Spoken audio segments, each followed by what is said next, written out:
Olá, aqui é Alexandre Figueiredo. Esta é mais uma edição do TV Linhaça. Pedimos para que vocês se inscrevam, compartilhem, apertem o sininho e divulguem o nosso canal que precisa ter mais seguidores. O tema de hoje é: por que é difícil um infiltrado desembarcar das esquerdas? Claro que a gente não vai levar em conta a polarização, porque isso traz um problema tão complexo, né? Que a gente não pode também ir para um lado ou para o outro, falando que uma ideologia não tem regras ou que não pode haver esses contrastes maniqueístas ou coisa parecida, né? A realidade mostra que existem também pontos afins e pontos divergentes que devem ser considerados no que se diz a definição de uma ideologia, de um movimento, de uma causa. Não dá, por exemplo, para ser um feminista com valores machistas, né? Só para dar um exemplo ali. Então, nas esquerdas, infelizmente, temos pessoas com uma mentalidade de direita que estão infiltradas, né? Geralmente são abordagens no âmbito cultural, no âmbito social, né? Então, são pessoas que defendem valores relacionados à música, religião, esportes, comportamento, que se inclinam mais à centro-direita e se alinham muito mais com o que Luciano Huck pensa e acredita do que Lula, apesar dessas pessoas jurarem, fazerem de tudo para que estejam vinculados às causas esquerdistas. Então, temos, por exemplo, os chamados brinquedos culturais da centro-direita, que eram transmitidos a partir da mídia corporativa, como Globo, SBT, Folha de São Paulo.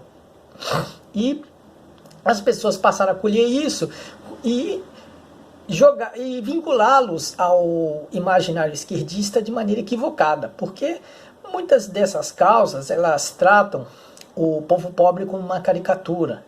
Aí usa-se como pretexto o fato de que o povo pobre parece alegre, parece feliz, então as esquerdas acham que isso é uma causa deles, né? Uma causa própria deles, uma causa progressista, mas não é uma causa progressista, é uma causa conservadora, que muitas vezes evoca o ufanismo das favelas e tenta dar um aspecto positivo para atividades e fenômenos que os pobres são obrigados a assumir, mas é tudo a contragosto, mas forçado pelas circunstâncias, que é o trabalho na prostituição, no subemprego, no comércio clandestino, né? E a consolação de idosos no alcoolismo, a falsa consolação, digamos assim, né? E isso tudo, o discurso culturalista que se impôs durante anos para o imaginário esquerdista, esse discurso todo, ele vendia a falsa imagem de progressista, mas quando na verdade ele mantém o povo pobre nas suas condições inferiorizadas, né? Recentemente temos o caso da religião espírita, né, que tenta se destacar, se projetar como uma alternativa aos evangélicos neopentecostais, e aí vende uma falsa imagem de progressista. Eu fui espírita, eu segui essa religião durante 28 anos, e eu sei muito bem que essa religião, na verdade, é uma religião conservadora, talvez até mais do que muitos movimentos neopentecostais que existem por aí. O espiritismo brasileiro é baseado na teologia do sofrimento, que era uma corrente radical do catolicismo da Idade Média, conforme vários textos na internet já estão publicando.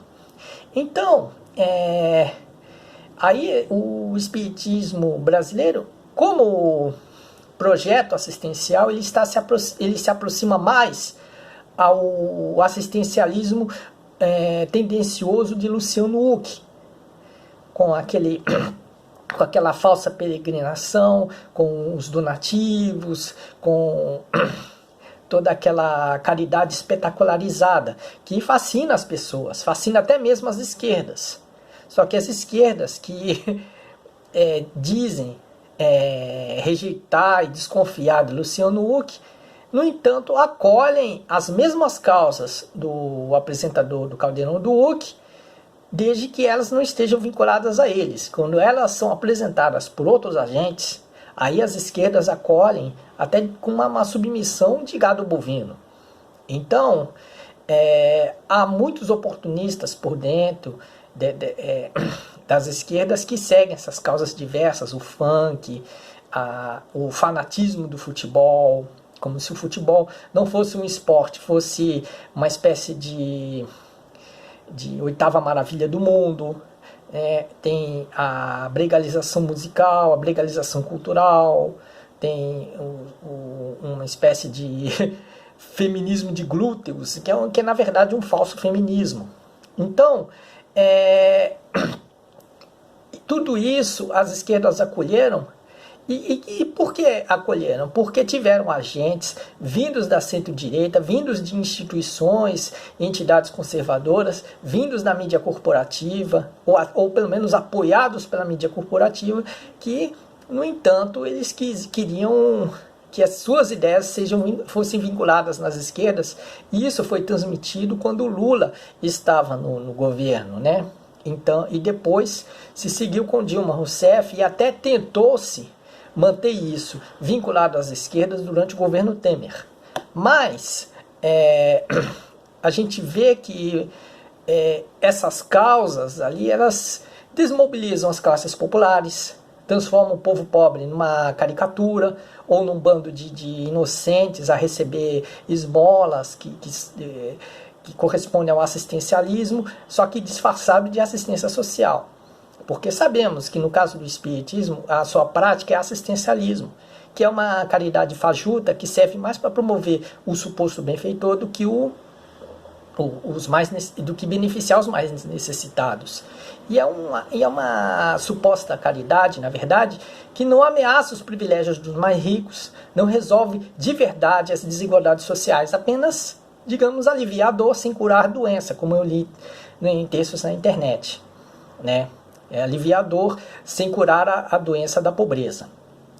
Então, tem muitos supostos esquerdistas que estão aí como equivalentes modernos, ou talvez pós-modernos, do antigo Cabo Anselmo, que foi um dos pioneiros nas lutas identitárias, mas de uma maneira hipócrita, né? De uma maneira traiçoeira.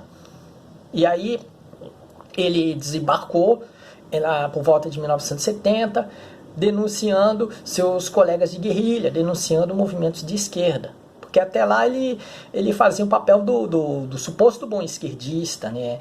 Exemplar, pretensamente marxista e tudo. E aí, com o tempo também foram desembarcando antigos comunistas, né? Como lá pelos anos 2010, Arnaldo Jabor, Marcelo Madureira e tudo mais, né? Gente que se alinhou mais ao PSDB.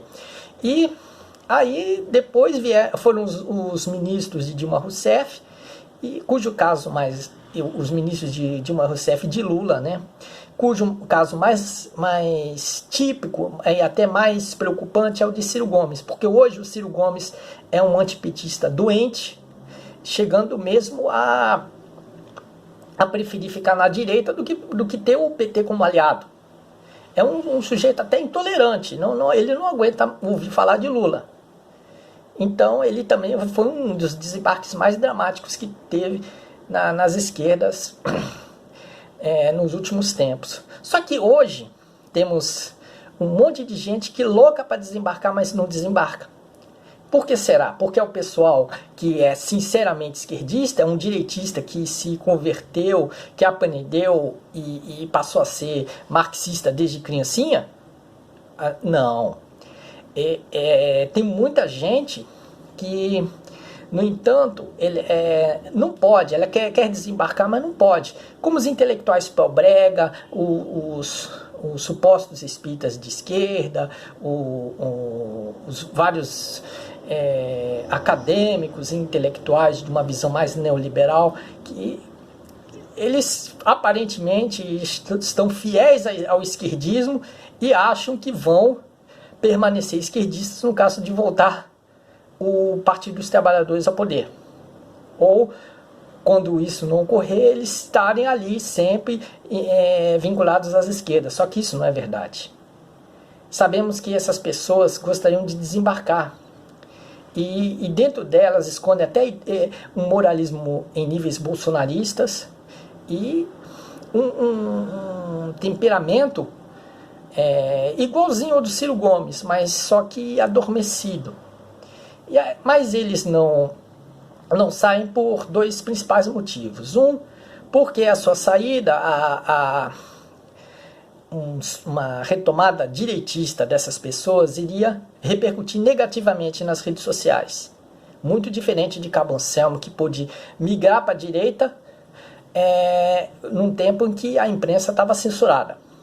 Segundo, porque esses infiltrados das esquerdas, eles correm o risco também de perder as vantagens pessoais, as vantagens de promoção pessoal, tudo. Eles se achavam os maiorais, eram neoliberais enrustidos, que se faziam de esquerdistas porque adoravam passar a mão na cabeça do povo pobre, porque elogiavam Lula e Dilma de maneira bajulatória, né, e tudo mais, né? E eles vão perder o dinheiro para os seus coletivos, para as suas instituições, eles vão ser vistos como reacionários, vão ser vistos como traidores. Então eles continuam nas esquerdas, não é por amores a ela, mas é porque eles se sentem inseguros de fazer um desembarque, porque afinidade de ideias eles não têm, eles só têm superficialmente, né? Defendem causa LGBT, acham bonito o movimento dos operários, o movimento do MST, embora falem mal do MST pelos cantos, pelos cotovelos. É o pessoal que fala mal das esquerdas pelos cotovelos ali. E a gente viu, por exemplo, o caso do funk. Os dirigentes funkeiros iam na Caros Amigos, na Carta Capital, elogiar a PT, Dilma, achar que o funk é o marxismo brasileiro, é o movimento guevariano, bolivariano, tudo mais. Mas nos bastidores, os funkeiros, sabe o que faziam?